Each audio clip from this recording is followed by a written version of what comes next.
Good morning students. प्यारे बच्चों, Hindi merit YouTube channel में आपका स्वागत है। संज्ञा के बारे में मैं आपको पहले बता चुकी हूँ और आज हमें अध्ययन करेंगे, चर्चा करेंगे, जानेंगे संज्ञा के भेद और प्रभेद यानी उसके उपभेदों के बारे में। तो जो संज्ञा शब्द है उसको मैं पहले भी बता चुकी हूँ। ये प्राय किसी व्यक्ति, जाति या भाव के नाम का बोध कराते हैं। इनसे किसी के नाम का बोध होता है। तो संज्ञा के मुख्य रूप से तो तीन ही भेद किए गए हैं, व्यक्तिवाचक, जातिवाचक और भाववाचक। लेकिन यहाँ पर जो जातिवाचक संज्ञा है उसके भी दो उपभेद माने गए हैं। तो आइए जानते हैं पहले व्यक्तिवाचक संज्ञा के बारे में। जो संज्ञा शब्द किसी एक विशेष व्यक्ति, वस्तु या स्थान का बोध कराए उसे व्यक्तिवाचक संज्ञा कहते हैं। और ये हमेशा जो व्यक्तिवाचक संज्ञा होती है वो हमेशा एकवचन में प्रयुक्त की जाती है। तो जो मनुष्यों के नाम हैं शीला, मदन, उर्मिला, गीता आदि, तो ये किसी एक विशेष व्यक्ति का नाम का बोध कराते हैं, इसलिए ये व्यक्तिवाचक संज्ञा है। जैसे कामधेनु, ये पूरी गाय जाति का बोध कराते हैं। तो यहाँ पर ये व्यक्तिवाचक किसी एक विशेष गाय के नाम का ही बोध कराते हैं। ऐरावत एक विशेष हाथी का नाम है। तो इसी तरह से प्राणियों के नाम भी व्यक्तिवाचक संज्ञा के अंतर्गत आते हैं।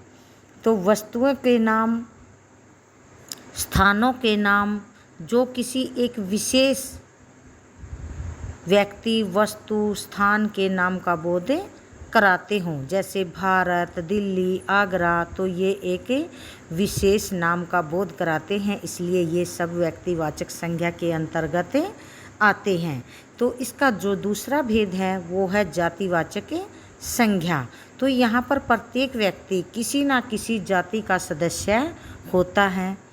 जैसे दिल्ली, आगरा आदि जो नगर हैं, और कामधेनु ये एक विशेष गाय का नाम है जो इच्छा को पूरी करने वाली होती है। ऐरावत भी एक हाथी का नाम है।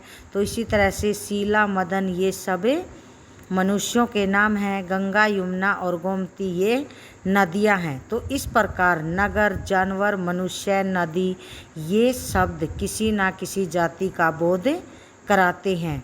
तो इसीलिए जो जातिवाचक संज्ञा है वो पूरी जाति का बोध कराते हैं। आपके उदाहरण के लिए बालक, स्त्री, नगर, कुत्ता, नदी, पर्वत ये जो शब्द हैं ये पूरी जाति का बोध कराते हैं। और व्यक्तिवाचक के बारे में मैं पहले बता चुकी हूँ। रमेश, शीला, मुंबई, गंगा, हिमालय आदि जो नाम है ये एक विशेष व्यक्ति या वस्तु या स्थान का बोध कराते हैं।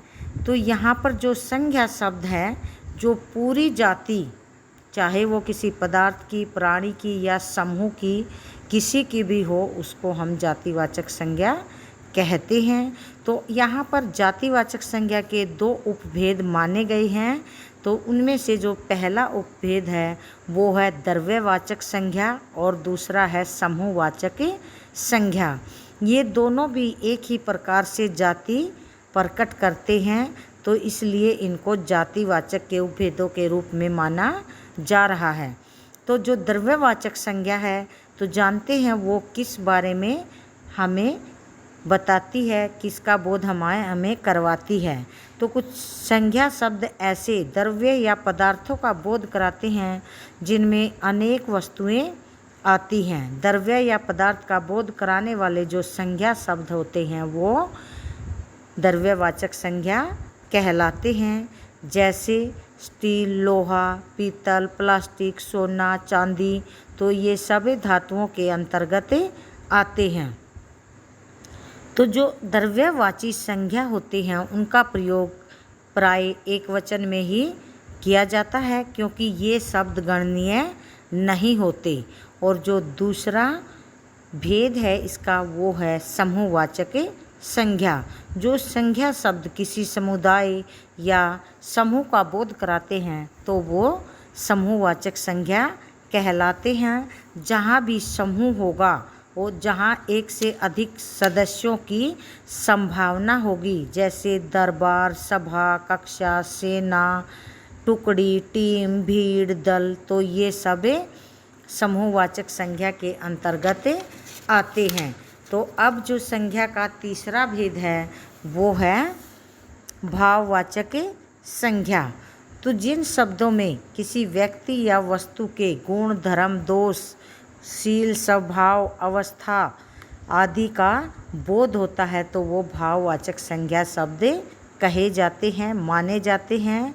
ये सभी अमूर्त यानी संकल्पना व्यक्त करने वाले होते हैं, जिनको हम सिर्फ अपनी कल्पना में ही सोच सकते हैं। तो जैसे ऊंचाई, नीचाई, क्रोध, भय, प्रेम, बचपन, यौवन, बुढ़ापा, मोटापा, बेईमानी, प्यार, सुंदरता, प्रार्थना, चतुराई आदि। तो जो हिंदी के भाववाचक संज्ञा शब्द हैं वो दो प्रकार के होते हैं। मूल शब्द भी होते हैं, यानी जो रूढ़ हो चुके हैं, जो हमारे मूल शब्द होते हैं, जो हमें पहले से ही हमारे शब्दकोश में बने हुए मिलते हैं। और ये यौगिक भी होते हैं, योग जमा इक, यानी दो शब्दों के मेल से जो बनते हैं, जिनकी हम स्वयं रचना करते हैं, बने हुए जो शब्द होते हैं। तो जो मूल भाववाचक संज्ञा शब्द हैं वो हैं सुख, दुख, क्षमा, दया, सत्य, जन्म, मृत्यु, प्रेम, घृणा आदि।